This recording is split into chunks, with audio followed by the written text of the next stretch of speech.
کیونکہ اس سے پہلے کی تمام معلومات میں نے آپ کو فراہم کرا دی ہے، تو اسی لیے ڈائریکٹلی ہم تیسری غزل کی طرف رخ کرتے ہیں۔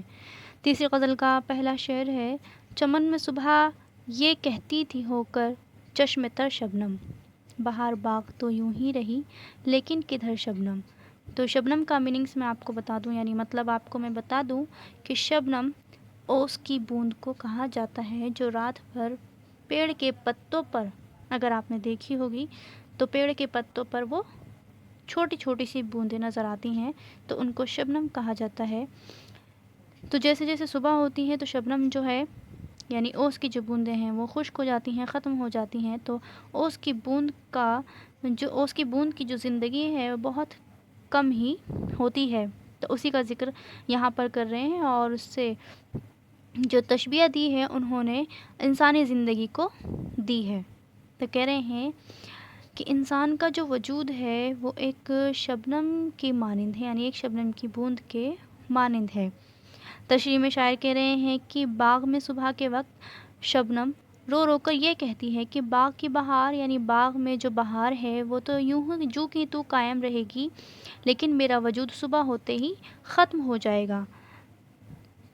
اس سے کیا مراد ہے؟ اس سے یہ مراد ہے کہ دنیا کی جو چہل پہل ہے وہ جو کی تو ایسے کی ایسے ہی قائم رہے گی، لیکن انسان جو ہے اس کا جو وجود ہے وہ ختم ہو جائے گا، لیکن انسان آتا ہے اور دنیا سے رخ کر کے چلا جاتا ہے۔ تو یہاں پر انسانی زندگی کو شبنم سے شاعر نے تعبیر کی ہے۔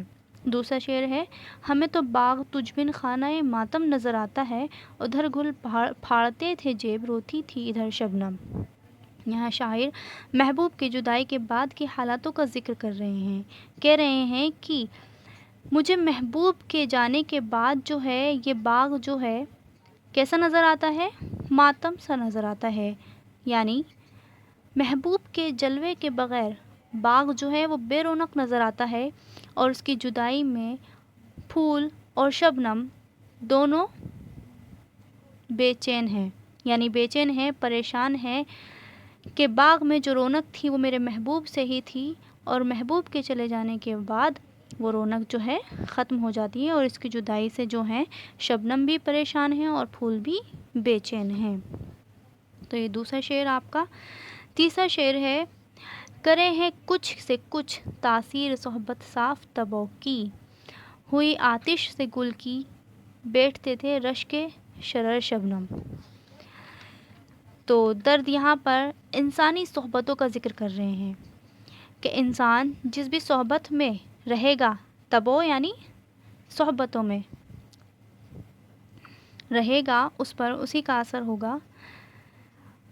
اگر وہ اچھی صحبت میں بیٹھے گا تو اس پر اچھے لوگوں کا اثر ہوگا، اور اگر وہ غلط لوگوں کی صحبت میں بیٹھے گا تو اس پر غلط لوگوں کا اثر ہوگا۔ تو یہاں پر شاعر جو ہیں اسی کا ذکر کر رہے ہیں کہ درد کہتے ہیں کہ کوئی بھی انسان اگر اچھے یا برے آدمیوں کی صحبت اختیار کرے گا تو لازمی ہے کہ اس کا اثر جو ہے اس پر نظر آئے گا، اور میرے خیال سے آپ لوگوں نے یہ دیکھا بھی ہوگا، پرکھا بھی ہوگا۔ تو جیسا پھول، کہہ رہے ہیں کہ جیسے پھول جو ہے آتش سے سرخ نظر آتا ہے، ویسے ہی انسان پر بھی اچھے اور برے کا اثر نظر آتا ہے۔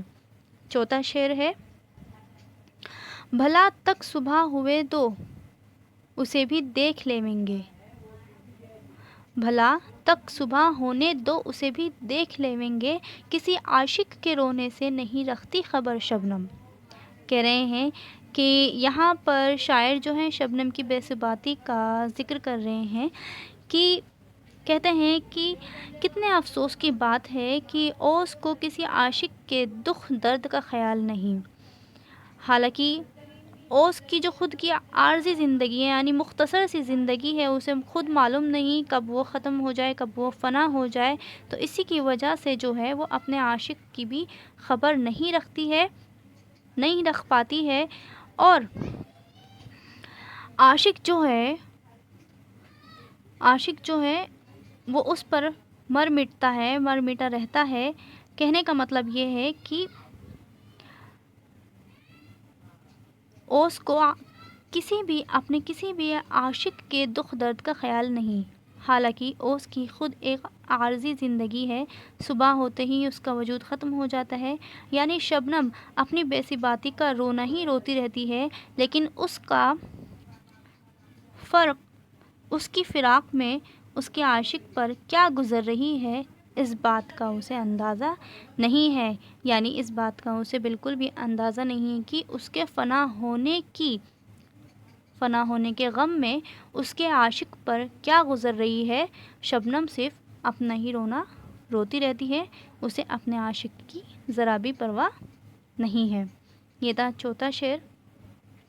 پانچواں شعر ہے، نہ کہا درد ہم نے بھید یاں کی شادی و غم کا، نہ کہا درد ہم نے بھید یاں کی شادی و غم کا، سحر خندہ ہے کیوں روتی ہے کیوں شبنم۔ میرے خیال سے آپ کو اب تک کے چاروں شعر سمجھ آ گئے ہوں گے، اور اگر آپ کو ذرا بھی کوئی پریشانی آتی ہے سمجھنے میں یا لکھنے میں یا کسی بھی چیز میں، تو آپ بلا جھجک مجھ سے رابطہ قائم کر سکتے ہیں۔ ایک مرتبہ پھر سے آپ کو میں آگاہ کرائے دے رہی ہوں۔ تو یہاں پر جو شاعر ہیں وہ دنیا کے بھید یعنی خوشی اور غم، دنیا کے دو ہی بھید ہیں، خوشی اور غم کا سبب جو ہے، اس کے سبب کا کیا سبب ہے، کیوں خوشی آتی ہے کیوں غم آتے ہیں، وہ کیا سبب ہے، اسی کا یہاں پر ذکر کر رہے ہیں۔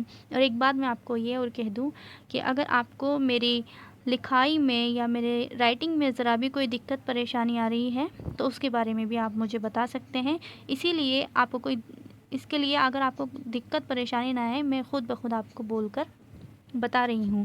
کہتے ہیں کہ معلوم نہیں ہوتا کہ یہ جو دنیا ہے عشرت گاہ ہے، عشرت گاہ یعنی آرام کا ٹھکانہ ہے یا غموں کا گھر ہے۔ ایک طرف جب صبح ہوتی ہے تو ہنسی خوشی ہوتی ہے، وہیں دوسری طرف صبح ہونے سے شبنم روتی ہے کیونکہ اس کے فنا ہونے کا وقت قریب ہو جاتا ہے۔ یہ وہ بھید ہے جو سمجھ سے باہر ہے، خدا جانے صبح کے ہنسنے اور شبنم کے رونے کا سبب کیا ہے۔ تو یہ تھا